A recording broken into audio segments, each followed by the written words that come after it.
ብፁዕ አቡነ በርናባስ ያለ ቤተ ክርስቲያን ስርዓት ዳሩም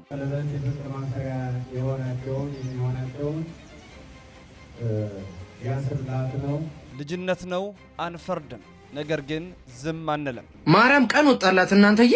እስማ ቡሽዬ ለዓለም ሁሉ መዳን ምክንያት የሆነች የዓለምኑ ፈጣሪ አመጣ የወለደች ወላዲተ አምላክ የብርሃን እናት የሰማዩም የምድሩም ጌታ በእጇ የታቀፈች በአምላክ ሕሊና ቀድማ የታሰበች በመላእክት ዘንድም እጅግ የከበረች ዛሬ የሰው ልጅ ወርዶ ልደቷ ሲከበር ቀን ወጣልሽ ተብላ ማፌዛ ሆናለች። ሊቀ ሊቃውንት ስሙር መልስ ሰጠም። ጌታ ብቻ ይበቃኛል፣ ካህን የለም፣ ክህነት የለም፣ ምን ያስፈልጋል የሚሉ ሰዎች ያሳዝኑኛል። የሰንበት ተማሪዎች ምን እያደረጉ ነው?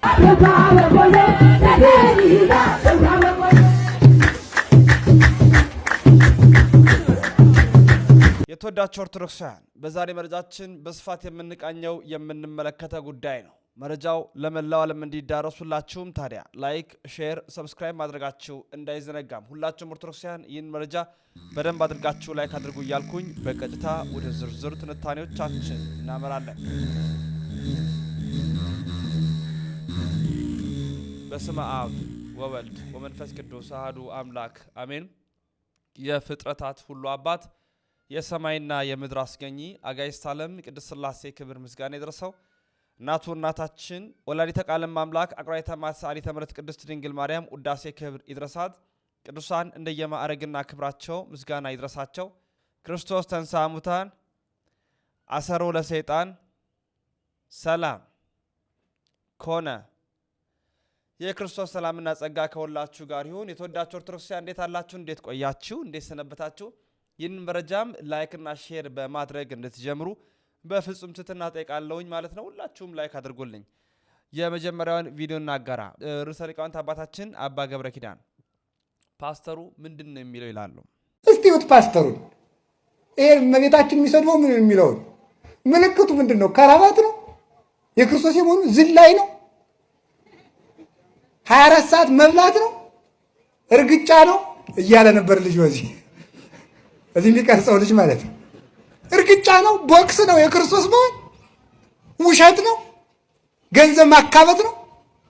ለቆናጽል ግበው ቦሙ ወላይዋ ፈሰማይኒ ምጽላል ቦሙ ለወልደ እጓለ እመሕያው ሳልወጡ ሀበያ ሰም ክርስቶ። እስቲ በምናቸው ነው ክርስቶስ የሚመስሉት? ክርስቶስ እኮ ማንንም የማይነቅፍ ጭምት ነው። ማንንም የማይነቅፍ ፈሪሳውያንን እንኳን የማይሳደብ የጧፍ ኩስታሪ የማያጠፋ የተቀጠቀጠ ሸንበቆ የማይሰብር ፍጹም ህዱእ ነበረ።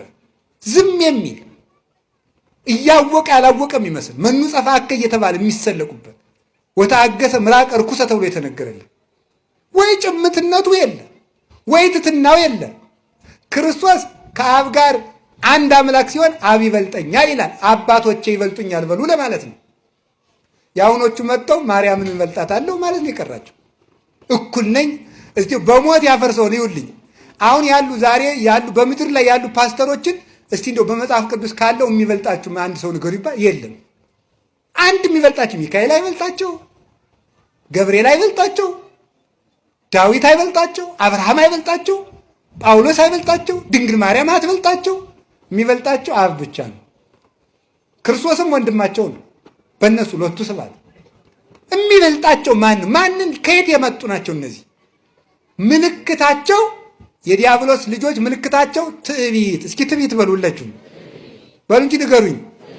ክርስቶስ ማን ያለ? አብ ከኔ ይበልጣል። እስኪ አብ ከኔ ይበልጣል በሉ። አንድ እንደሆነ ግን አብ አነ ወአብ አሐዱ ነን፣ እኔና አብ አንድ ነን አላለም ብሏል። እኔና አብ አንድ ነን ብሎ አንድ ከሆነ አባቴ ይበልጠኛል ያለ ለምንድን ነው? ከአባቶቼ እኔ አንሳለሁ በሉ ለማለት ነው። ከየትኛውም በላይ ናቸው። የሚሰማቸው ካገኙ ሲኖዶሱ ግድ የለም። እግዚኦ ሰማይና ምድር እኮ ይደነግጣሉ። ክርስቶስ ተመልከቱ፣ አንከሩ ሐራ ልዑላን ተመልከቱ። ሶበሬ ወለሳት ግሩም እንዘ ይትላክ ላርዳይሁ ወይ ቀንት አውቀይሁ። አስደናቂው ግሩም እሳት እሱ ድሪቶ ታጥቆ የደቀ መዛሙርቱን እግር ሊያጠብ በተጎነበሰ ጊዜ መላእክት ደነገጡ ነው፣ አደነቁ ነው። አምላክ የፍጡርን እግር ሲያጥብ እነሱ የድንግል ማርያምን ጫማ ለመሳም አንሰግድም ይላሉ። ርዕሰ ሊቃውንት አባታችን አባ ገብረ ኪዳን ናቸው ይህንን መልስ የሰጡት። በእርግጥ የፕሮቴስታንቱ ቤተ እምነት የምንለው ክርስቶስን እናውቃለን የሚሉ ግን የማያውቁ አለማወቅ ብቻ አይደለም ደግሞ በድፍረት ቃላት እየተነሱ የሚናገሩ ናቸው። በጣም ከባድ ንግግሮችን ይናገራሉ። እንደውም እኔ በዛ ጊዜ ማርያም ባለችበት ዘመን በኖር ማርያምን ክርስቶስን ወልዳለሁ ሁላ ብሎ እስከ መመጻደቅ የደረሱ እንደነበሩ የሚካድ የሚዘነጋ አይደለም። እና ጌታ ብቻ ይበቃኛል የሚሉ አሉ። ለዚህ ደግሞ ሊቀ ሊቃውንት ስሙር እንዲህ ይላሉ። ጌታ ብቻ ይበቃኛል፣ ካህን የለም፣ ክህነት የለም፣ ምን ያስፈልጋል የሚሉ ሰዎች ያሳዝኑኛል። ትልቅ መልስ ነው ይሄ፣ በቂ መልስ። ሳውል ያሁኑ ቅዱስ ጳውሎስ መድኃኒታችን ኢየሱስ ክርስቶስን በአካል አገኘው ማለት ተገለጠለት፣ ቃል በቃል እያናገረው ነው። ለምን ታሳድደኛለህ እያለ እና በጣም የሚገርመኝ ሁሌም ክርስቶስን አግኝቶታል። ሳውል ያሁኑ ጳውሎስ አግኝቶት ቃል በቃል እያናገረው ነው እና ትድን ዘንድ የምታደርገውን ትድን የሚገባህን ይነግሩሃል ሰዎች ብሎ ለራሱ ለሳውል ወይም ለጳውሎስ ነገረው ክርስቶስ አምላካችን። ከዚያስ ራሱ ክርስቶስ ወደ ሐናንያ ቤት ላከው። አየው ክርስቶስ ወደ ፍጡር ወይም ፈጣሪ ወደ ፍጡር ሰው ሲልክ እኔ አሁን ይሄንን ሳስብ ሁሌም ጌታ ብቻ ይበቃኛል፣ ካህን የለም፣ ክህነት የለም፣ ምን ያስፈልጋል የሚሉ ሰዎች ያሳዝኑኛል። ትልቅ መልስ ነው ይሄ፣ በቂ መልስ። በጣም ነው የሚገርመው። ምክንያቱም ራሱ ክርስቶስን አግኝቶ ራሱ ጳውሎስ አንተ ትበቃኛለህ፣ ቄስ ምን ያደርግልኛል፣ አጥማቂ ምን ያደርግልኛል አላለም። እሱ እሺ ብሎ ወደ ሐናንያ ቤት ነው ሄደው። በሌላ መልኩ ደግሞ ክርስቶስ እኔ በቃለሁ ሳይል ይበቃል እኮ ክርስቶስ ካህን ነው፣ ሊቀ ካህን ነው፣ ሊቀ ካህናት ነው፣ እናውቀዋለን፣ እናምንበትም አለን። እኔ በቃለሁ ሳይል እኔን ማናገር በቂ ነው ሳይል ወደ ደካሞቹ ካህናት ወይም ደግሞ ወደ ሐዋርያቱ የላከበት መንገድ የሚገርም ነው። ስለዚህ ጥምቀት የሚፈጸመው የውሃ ጥምቀት፣ የልጅነት ጥምቀት፣ ስጋውና ደሙ ድህነት የሚፈጸመው ባጭሩ ስልጣነ ክህነቱ ባላቸው እግዚአብሔር በመረጣቸው መርጦ በሾማቸው ሐዋርያዊ ሰንሰለት ውስጥ ነው። ለሊቀ ሊቃውንት ስሙር እግዚአብሔር አምላክ ቃለ ሕይወትን ያሰማል። ወደ ወንድማችን አኬ እናምራ። አኬ እንግዲህ ከሰሞኑ በደንብ ነቃ ብሎ በርከት ያለ ጠንካራ ያለ ሀሳቦችን ይዞ ብቅ ብሏል። ደግሞ እንደስማው እስቲ ምን እያለን ነው? ሰላም ለእናንተ ይሁን የኔ ተወዳጆች፣ እንዴት አላችሁልኝ? የጌታችን ኢየሱስ ጸጋና ሰላም በሁላችን ላይ ጸንቶ ይኑር። ከፕሮቴስታንት ወንድም እህቶቼ ሰሞኑን ሁለት ትችቶች ደርሰውኛል። የመጀመሪያው ትችት እንደው በኦርቶዶክስ ቤተክርስቲያን ውስጥ የሚነሳ የሆነ የስተት ትምህርት ሲኖር እሱን ለመሸፈን ስትል ፕሮቴስታንቶች እያልክ ታነሳለህ፣ ወደኛ ትመጣለህ፣ ለምንድን ነው የሚል ትችት የመጀመሪያው ነው። ወደ ሁለተኛው ትችት ከማለፌ በፊት እዚሁ የመጀመሪያው ትችት ላይ ትንሽ ነገር ልበላችሁና ወደ ሁለተኛው ትችትም ደግሞ ሄደን አብረን የምናየው ይሆናል። የመጀመሪያው ትችት ላይ እንግዲህ ፕሮቴስታንቶችን ለምን ታነሳለህ ለሚለው አያችሁ ምን አለ መሰላችሁ፣ እዚህ ሚዲያ ላይ አንዳንድ ፕሮቴስታንት ወንድሞቻችን የሚሰሩት ስራ እንደምን ያለ ስራ ነው። ልክ በኦርቶዶክስ ቤተክርስቲያን ውስጥ የሆነ መምህር የሆነ ነገርን ሲናገር የቤተክርስቲያኒቱን ትምህርት የማይወክል ቢሆን ራሱ እንደሚወክል አስመስለው አያችሁ ቤተክርስቲያን እንደዚህ ነው የምታስተምረው እያሉ ለእነርሱ መጠቀሚያ ያደርጉታል። ለምን አይነት መጠቀሚያ? የጌታን ቤተክርስቲያን ለማጣሸት፣ በጣም መጥፎ ኢሜጅ ለመስጠት። በቃ ቤተክርስቲያን እንዲህ ናት፣ ይሄ ቲክቶክ ላይ ያለው ሌላ ነው እንጂ ምድር ላይ ያለው ይሄ ነው እያሉ ለማሳየት ይሞክራሉ። ይሄ ምንን የሚያሳይ ነው? ግልጽ የሆነ የጌታ ቤተክርስቲያን ጥላቻ በልባቸው ውስጥ የነገሰባቸው ሰዎች አሉ እና እነሱ በዚህ መልኩ ነው ፖለቲክሳቸውን ለመስራት የሚሞክሩት። ስለዚህ ምን ማድረግ አለብን? የምርም የስተት ነገር ይሄ ቤተክርስቲያንን የማይወክል ነገር በእኛ ዘንድ ከተነገረ አይ ይሄ ቤተክርስቲያንን አይወክልም ከዚህ አንጻር ስህተት ነው ብለን እንናገራለን። በግልጽ ተናግረናልም። እግረ መንገዳችንን ግን ፕሮቴስታንቶችም በዚህ ደረጃ ታትረው ቤተክርስቲያንን ለማጥቃት ሲሞክሩ አምነውበት እንኳን አይደለም አንዳንድ ነገሮች ነው። ለምሳሌ ከዚህ ቀደም በነበረው ርዕስ ላይ ቅዱስ ቁርባን የምንበላው ስጋና ደም የእመቤታችን ነው የሚል ነገር ተነገረና ፕሮቴስታንቶች በጣም አጩሁት። ገና ከጅምርኩ የጌታ ነው ብሎ ራሱ አያምኑ አይደል? እውነተኛ የራሱ የጌታ ስጋ ነው ብለህ ታምናለህ? ቅዱስ ቁርባን አታምንም። ለምሳሌ ይህን ቪዲዮ እዩ። በእርግጥ የጌታ ስጋ ሪል ነው ወይ ራሱ ነው ወይ?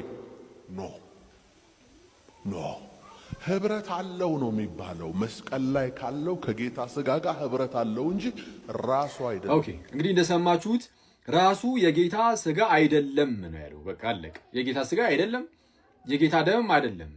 በዚህ ጉዳይ ላይ የሚከራከሩት ለምንድን ነው? እንዳልኳችሁም በቃ ለቤተ ክርስቲያን በጣም መጥፎ ኢሜጅ መጥፎ መልክ ለመስጠት ስለሚፈልጉ ነው። ስለዛ እናንተም እኮ ገና ከጅብሩ ምን ይሄንን አታምኑበትም ብለን እዚህ ጋርም ያለው ስህተትን እናገራለን። ስህተት ከተገኘ የእናንተንም ደግሞ እናገራለን። አዎ ሁለተኛው ትችት ደግሞ አንዳንድ ሉትራን ወንድሞቻችን ምን አይነት ነገርን ሲናገሩ እየሰማው ነበረ። አይ እኛን አጣጣቃለን እንዴት እንደዚህ ትለናለህ? ሉትራኖች እኮ በቅዱስ ቁርባን እናምናለን የሚል ነገርን ለማስቀመጥ ሲሞክሩ አይቻለሁ። ትክክል ነው፣ ሉትራኖች ያምናሉ። እኛ ሀገር አብዛኛው ጴንጤ ነው። ጴንጤ ደግሞ ቅዱስ ቁርባን ላይ እውነተኛ የጌታ ስጋና ደም ነው ብሎ አያምንም። ሉትራኖች ናቸው የሚያምኑት። እዛው ላይ ግን ያው ጴንጤዎችም ፕሮቴስታንት ስለሆኑ ፕሮቴስታንት ልንል እንችላለን። ይህ ምንም አይገርምም፣ አይደንቅም። እዛው ቪዲዮ ላይም ግን በተለይ ጴንጤዎች ብዬ ግን ጴንጤዎችን ደግሞ ለይቻለሁ። ባለይም ግን ጴንጤዎችም ፕሮቴስታንት ስለሆኑ ምንም ችግር የለም። ሉትራኖች ደግሞ ተነስታችሁ አይ ይሄ ነገር እኛን አይወክልም ብላችሁ ራሳችሁ ደግሞ ቪዲዮ መስራት ትችላላችሁ። እናንተን ዲፌንድ አላደርግም ከይቅርታ ጋር። ግን ትክክል ነው። ሉተር ተነስቶ ለምሳሌ የጴንጤን ይሄንን ቅዱስ ቁርባን እውነተኛ የጌታ ስጋና ደም አይደለም የሚለውን ትምህርት በሚገባ ጠልዞት ነው ያለፈው። እንደውም የአጋንንት ትምህርት አድርጎ ነው ያስቀምጠው። የጴንጤዎችን ትምህርት ሉተር የአጋንንት ትምህርት አድርጎ ነው ያስቀምጠው። ዛሬ ኦኬ ከ20 ደቂቃ ምናምን ከ10 ደቂቃ በኋላ ነው ነገሩ። ይሄ የፕሮቴስታንቱ ቤተ እምነት ወይም እንቅስቃሴ ይሄ ነው ማለት እነሱ ጋር የለም፣ አይቀበሉበትም፣ አያምኑበትም። ግን ደግሞ የኦርቶዶክስ ስለሆነ ሽንጣቸውን ገትረው እንደሚቀበሉ አድርገው ይከራከራሉ። በተለይ ብፁዕ አቡነ ሕዝቅኤል ያስተማሩትን አስተምሮ በተገናኘ ከዛ ጋር ነው በጣም በቃ የሚይዙ የሚጨብጡትን አተው ሲናገሩ የነበሩት። ግን አይቀበሉትም ቅዱስ ቁርባን። አንደኛው ብፁዕ አቡነ ሕዝቅኤል የእሳቸው አይደለም፣ የእኛ ቤተክርስቲያን አባት ናቸው፣ ጳጳስ ናቸው። የሚያገባን የሚመለከተን ቢሰሩ የምናሞካሻቸው ቢያጠፉ የምንጠይቃቸው እኛ ኦርቶዶክሳውያን ቤታቸው አይደለም፣ አያገባቸውም። ጵጵስናን እንኳን አይቀበሉም፣ አያምኑም። ግን በቃ ሽንጣቸውን ገትረው ይከራከራሉ። ይሄ ታድሶችም ይሄንን ነገር ያራምዳሉ እና በጣም ይገርሙኛል። እንግዲህ ከሰሞኑ በልደታ ለማርያም በቤታችን ልደት አንድ የዛ ቤት ልጅ ገና ያልበሰለ ልጅ ግንቦት አንድ የአጋንንት ቀን ነው ሲል እንደነበርና የሆነ ያህል ሲያጮህ እንደነበር እናውቃለን። ለዛ የሚመስል ኦርቶዶክሳውያን ደግሞ ድጋሚ ደስ የሚያሰኝ ልብን የሚያሞቅ መልሶችን ሰጥተዋል። አካያት እያላሰማቸው አመት ውስጥ ካሉ ወራቶች በሙሉ ሰይጣን በከባዱ የሚሰራው በግንቦት ወር ላይ ነው። እንዴታ ወትሮስ ምን ጠብቀ? ልደቷ እኮ ነው። የሚጠላት እርሱ የምትወደው እርሷ ተወለደች ብሎ እያየነው አይደል? እንዴት እንደሚጨስ ነዶ ጠቁሮ ከስሎ ፍቅራችን አይሎ እልህ እስኪይዘን በእናንተ ላይ አድሮ እንዲያ ሲሞግተን ወዶ ይመስላል ሊነጥለን እንጂ ስሟን ከልባችን ፍቆ ሊገዝተን። ሲሻው አመለኳት ከኢየሱስ እኩል ቤዛ ናት እያሉ ይህ ሳይበቃቸው ማሪን አንቺ ብሎ ለእሷ ይጸልያሉ። 7 ልጅ ወልዳ ድንግል ማርያም ብሎ ስም ያሳመሩላት ትሁት መስላ ጨካኝ ፍጡር ሆና አምላክ አዎ እሷ ማርያም ናት። ስንት ያላለው አለ ስሟን ለማቆሸሽ ስንት ቃል ሞከረ። ወይ ፈንክች አባቴ አሽከሮቹ ደግሞ ልባችን በፍቅሯ ይበልጥ ጠነከረ። ምን ጠብቀህ ነበር? ከውልደቷ አንስቶ እስከ ዛሬ ድረስ ሲያሳድዳት ከርሞ ልደቷን በአንድነት ከብረን ስናከብር እኩል አይቆሞ አገለው። ለማንኛውም ግን ምንም ላይሰምርለት በእናንተ ላይ አድሮ ዛሬም ሊፈትነን። አዎ ይቺ ወር የሱ ናት። አብዝቶ ይጠራል ግን ሊያጠነክረን። ምክንያቱም የቤዛችን እናት የቤዛዊት ልጆች ነን። ክላስ የዚህን ህፃን ልጅ ቪዲዮ በርካቶች ሼር አድርጋችሁልኛል። መልስ እንሰጠዋለን። ኦርቶዶክሲያን 1 ደቂቃ ብቻ ታገሱኝ። ሙሉ ተመልከቱት። ለ50 ሰው ሼር ማድረግ እንዳይረሳ አቅም ስጡት። ማንም ሰው እንዳያልፈው አዳምጡት። ኮሜንት ግቡና ታድለሽ ማርያም ብላችሁ ጻፉልኝ ቶሎ። ማርያም ቀን ወጣላት እናንተዬ። ስም አቡሽዬ ለዓለም ሁሉ መዳን ምክንያት የሆነች የዓለምኑ ፈጣሪ አመጣ የወለደች ወላዲተ አምላክ የብርሃን እናት የሰማዩም የምድሩም ጌታ በእጇ የታቀፈች በአምላክ ሕሊና ቀድማ የታሰበች በመላእክት ዘንድም እጅግ የከበረች ዛሬ የሰው ልጅ ወርዶ ልደቷ ሲከበር ቀን ወጣልሽ ተብላ ማፌዛ ሆናለች። ለእኛ ለምንወዳት ፍቅሯ ለገባን ማርያም አማላጅ ናት። ለምነን ለተሳካልን ስሟን እንጠራለን ማርያም ማርያም እያልን። እንግዲህ ብዙ ተመልሷል ለዚህኛው ልጅ ማለት ነው።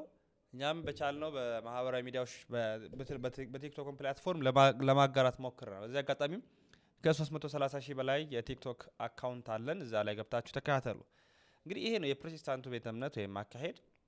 የሆነው ነገር ላይ ጥብቅ ብሎ በተለይ ኦርቶዶክስ ላይ ጥብቅ ብሎ ለማጮህ መሞከር ነው። ምንም አዲስ ነገር እንደውም አሁን ከጊዜ ወደ ጊዜ ቀን በጨመረ ቁጥር እንደው ገሃድ እየወጣ የተገለጠ በቃ ትክክለኛነታችንን እያረጋግጡልን እውነተኛነታችንን ገሃድ እየገለጡልን እየመጡ ይገኛሉና በዚህ በጣም በጣም ደስተኞች ነን። እውነት ለመናገር ወደ ሌላኛው መረጃችን ላምራ። ወደ ብፁዕ አባታችን ብፁዕ አቡነ በርናባስ እንግዲህ የካሊፎርኒያ ሀገረ ስብከት ሊቀ ጳጳስ የቅዱስ ሲኖዶስ አባል ናቸው። ብፁዕ አቡነ በርናባስ ከሰሞኑ እንግዲህ አንድ ቪዲዮ ድጋሚ ወጥቶባቸዋል።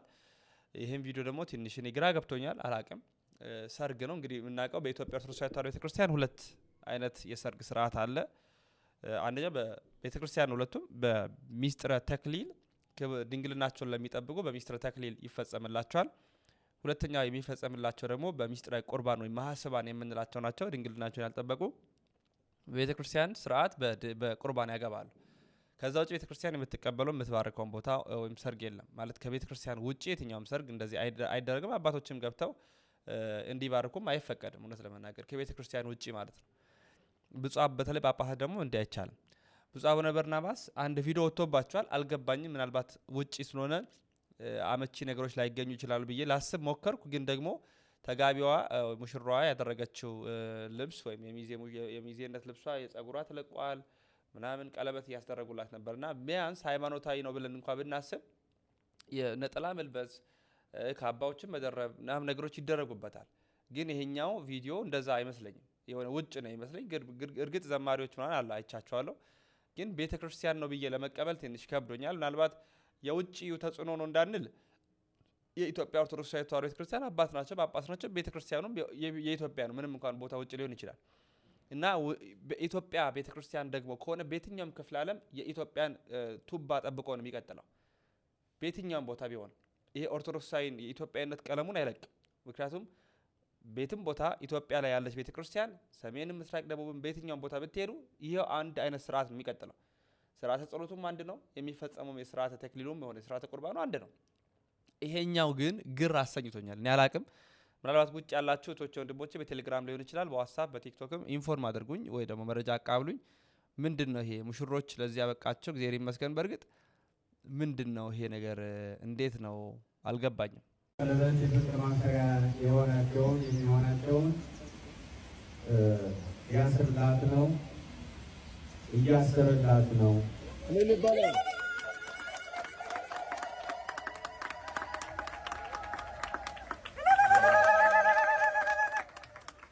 አሁን ደግሞ ወለተ ገብርኤል ለብስራተ ገብርኤል የቃል ኪዳን ማሰሪያ የሆነው ቀለበቱን እያሰረላት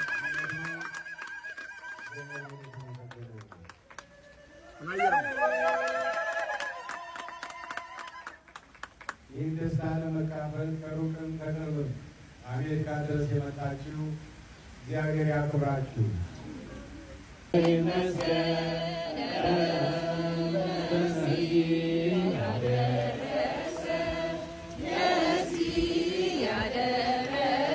እግዚአብሔር ይመስገን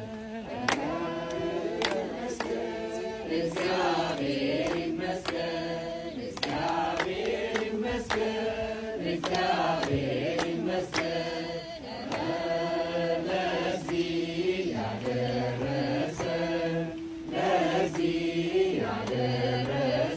እግዚአብሔር ይመስገን ለዚህ ያደረሰን እግዚአብሔር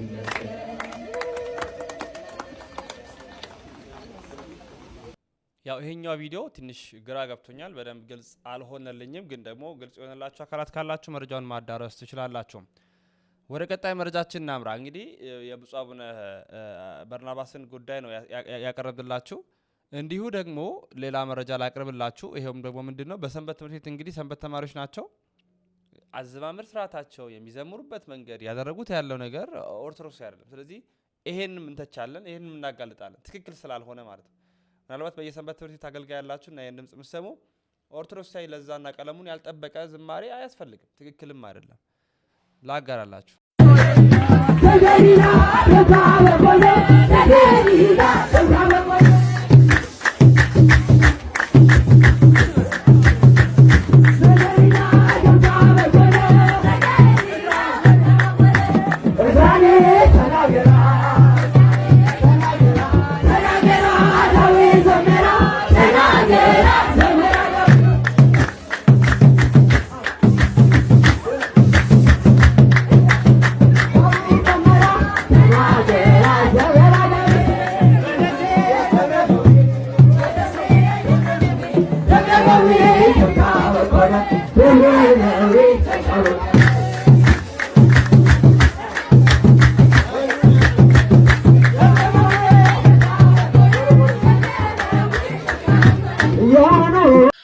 ጎበዝኛ እመቤታችን ቤዛ ትባላለች አትባልም ብለን ስንከራከር የኛው ልጆች መዘምራኖች ምን አይነት ተከበሩ አመታት ላይ እንደደረሱ ተመልከት።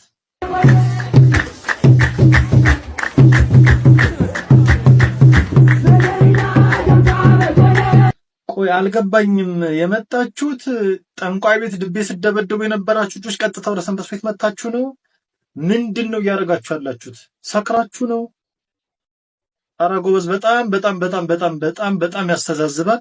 በተለይ የኦርቶዶክሳዊ ቤተክርስቲያን ስርዓት አምልኮ በጣም ክሪቲካል ኢሹ በሆነበት በዚህ ወቅት እንደዚህ አይነት በጣም ለእውነት ለመናገር ከመዝሙሩ ፍጥነት የከበሮ ምት የእጅ አጨባጨብ ድለቃው እጅግ በጣም አሳፋሪ ነውና እባካችሁ የምታውቁት ከሆነ ሰንበት ቤት ይሁን ማህበር አይዶን ነው አላውቅም፣ ግን ሜንሽን አድርጓቸው ያርሙት። ስህተትም እንግዲህ ይሄኛው ነገር በጣም አሁን እየተለመደ ነው። አሁን ሰርግ ነው ቪዲዮ እንዳየነው ማለት ነው። የሆነ ሰርግ ላይ ነው፣ ግን ደግሞ ምን ይሉታል እውቀት ነው እንዳንል እውቀት አይደለም ድፍረት ነው። ምን እንላለን እንግዲህ በዚህ ደረጃ በተለይ ሰንበት ተማሪዎች ሆናችሁ ይሆን በጣም እንድጠንቀቅ ይሄ ልባችንም ተአቢ ውስጥ እንዳይገባ የሆነ ከበር መምታት ስለቻልን አዲስ የሆነ አመጣጥ አዲስ የሆነ አካሄድ አዲስ የሆነ ስርዓት አታምጡ። ፍጹም ተቀባይነት የለው። ምንድነው ይሄ? ምን ማለት ነው? ምን ብላችሁ ስለታስረዱ በጣም ጥንቃቄ ያሻቸዋል። በጣም እጅግ በጣም ጥንቃቄ ያስፈልጋል። እንደ አይነት ድፍረቶች ነገ ከነገ ወዲያ ዋጋ እንዳያስከፍሉም ማለት ነው። ኦርቶዶክስ ስለሚነሱባት ጥያቄ ድንቅ መልስ የሰጡት መምህር መዝገበ ቃል ዘመን አስቆጥሮ ከመኖር ያለፈ ኢትዮጵያን አበልጽጋ የዳቦ ቅርጫት ማድረግ ግን አልቻለችም የሚል መከራከሪያ ሲነሳ ሰማለሁ። በጣም በቅርቡ በብዙ ቦታዎች ሰምተውታል። እሺ አዎ፣ ብዙ ነው። ለድህነት ተጠያቂ ናት እንዲህ ተብሎ ቤተክርስቲያንን ከነገስታቱም ጋር ሆና እንደዚሁ ቤተክርስቲያን ሀገር ግን አላደገም ወዘተ አይደል? አዎ ይገርም ነው። ካሁንና ከቀድሞ ጦም ያድረው ኢትዮጵያ ህዝብ በእጅ ነው። ይሄን ደግሞ መጠየቅ ያስፈልጋል። ቀድሞ የኢትዮጵያ ማህበረሰብ የኖርበት አኗኗርና አሁን እየኖርና ያለንበት አኗኗር ምን ይመስላል? አሁን እኮ ለሜጣም የሚበሉ ኬክ የሚበሉ እኮ ጥቂት ሰዎች ናቸው። እንዴት ነው የምናየው? አሁን ዳቦ ፋብሪካዎች ተፈጠሩና ሁሉ በልቶ እያደረ ነው። በረንዳ ዳሪ በቀድሞ አልነበረም። ቀድሞ ተፈናቃይ የሚባል አልነበረም። ቀድሞ ስደተኛ የሚባል አልነበረም። ቤት የሌለው ሰውም የለም። እስኪ እውነት ከተነጋገረ በኢትዮጵያ እኮ ቤት የሌለው ድሃ የሚባል ሰው የለም። ድሃ እንኳን ቤት አለው፣ በረንዳ አያድርም፣ ተከራይቶም አይኖርም። እስኪ እውነቷን እናውራ ከተባለ እስኪ አሁን በኢትዮጵያ ታሪክ ቤት የሌለው ድሃ ሊጠቀስ ይችላል? ለምን? ቤተክርስቲያን አንድነትን ስላስተማረች በጎረቤት ነው የሚሰራለት። አንድ ድሃ ሀብታምና ድሃ እኩል ነው ባናኗራ የነበረው። እንዲያውም ቀድሞ የከብት መብዛት፣ የእርሻ መብዛት፣ የምርት መብዛት ካልመሰገን ልዩነቱ በቤት ተመሳሳይ ነው። ለምን? ቆርቆሮ አይገዛም።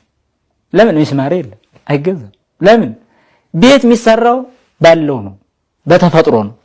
ስለዚህ ተፈጥሯዊ የሆነውን ነገር ደግሞ ሁላችንን እንሰበስባለን፣ ለአንዱ እንሰራለን፣ ደግሞ ለአንዱ እንሰራለን። እንዲህ አድርገን ተባብረን ሁላችን ቤት ያለን ሆነን እንኖር ነበር እንጂ አንዱ በመቆ ቤት የሚያድር አንዱ የቀን ሐሩር የሌት ቁርር ሲፈራረቅበት የሚያድርባት ሀገር ግን አልነበረችም። ስለዚህ ቀድሞ የነበረው እውነት ነው፣ እንደዚህ ነው። ድሃ የሚባል ቤት ሳይኖረው በረንዳ የሚያድር አልነበረም። አሁን ስንቱ ነው እንዲሁ በእውነት እስኪ አዲስ አበባ እንኳን መተን ብንመለከት ስንት ፎቅ ተቀምጦ በረንዳ የሚያድር ደግሞ ስንት ነው?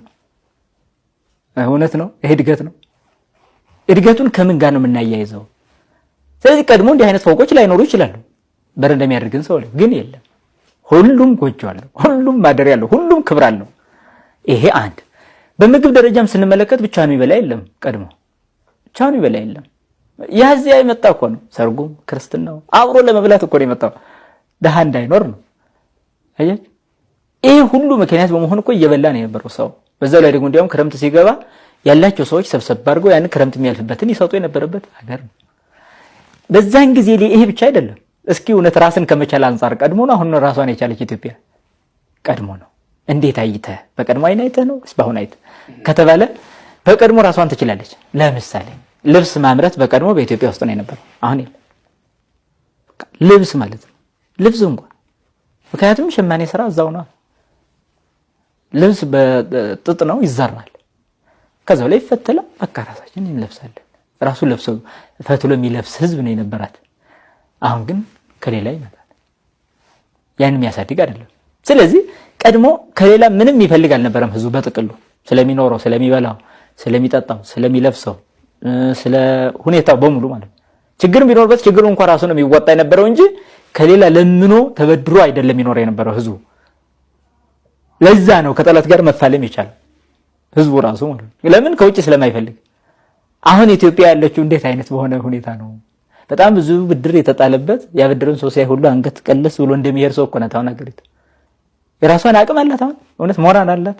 ህዝብ እየመራሁ ነው ብላ ሞራን አላት። የተወዳጅ ቤተሰቦቻችን እንግዲህ መምህር መዝገበ ቃል ናቸው ይሄንን ያስተላልፉት ከእገረኛው ሚዲያ ጋር ቀርበው ማለት ነው። በጣም ደስ የሚያሰኙ ሀሳቦችን አንስተዋል። የኢትዮጵያ ኦርቶዶክስ ተዋሕዶ ቤተክርስቲያንን ተጠያቂ ለሚያደርጉ አካላት የሚሆን በቂ ምላሽ ሰጥተዋል ማለት ነው። መረጃው ለመላው ዓለም ይዳረስ። ላይክ እና ሼር ማድረጋችሁ እንዳይዘነጋ። እንግዲህ ያሮስን ሰብስክራይብ ያላደረጋችሁ ብዙ ነገር ያመለጣችሁ ነው። ወደ 100,000 እየገሰገስን 77,000 ላይ ደርሰናል። ሁላችሁም ትብብራችሁን አሳዩ፣ ላይክ አድርጉ። ምክንያቱም አልጎሪዝሙ ለመላው ዓለም መረጃውን ስለሚያዳርስ ማለት ነው። ወንድማችሁ ልምባቱ ነኝ። ያሮስ እናንተም እኛም ነው። በሌላ መረጃ እንገናኛለን። ክብር ምስጋና ይሁን ለአብ፣ ክብር ምስጋና ይሁን ለወልድ፣ ክብር ምስጋና ይሁን ለመንፈስ ቅዱስ አንድ አምላክ አሜን።